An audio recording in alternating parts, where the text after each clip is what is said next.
s'agit de l'observance scrupuleuse des mesures barrières en référence au contexte de chaque discipline sportive et des conditions d'organisation de ces compétitions, distanciation physique, port du masque, contrôle des températures, utilisation du gel et du savon de façon permanente.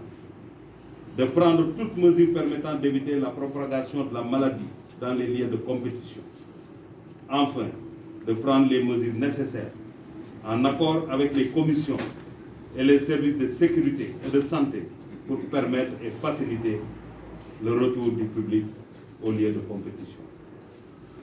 Cette mesure importante et nouvelle, dans le contexte de la COVID-19, nécessite la prise en compte de façon combinée de la capacité d'accueil des infrastructures sportives et des modalités de respect des mesures barrières.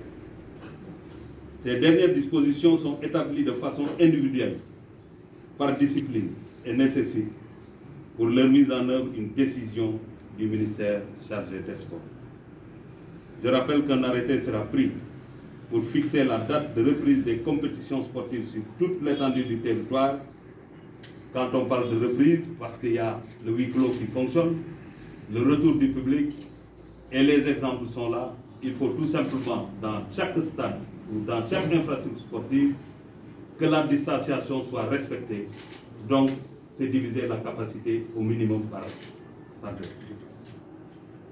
Eu égard au contexte né des événements survenus dans notre pays, le triptyque éducation, formation et professionnelle, activités sportives devrait pouvoir s'exprimer avec plus de tonalité et de pertinence pour s'ériger en modèle d'intégration réussie des dimensions éducatives du sport et l'insertion des jeunes dans une vie professionnelle. Une réflexion sera engagée dans ce sens en étroite collaboration avec le comité olympique et tous les partenaires concernés dans les meilleurs délais pour explorer le potentiel qui existe à ce niveau.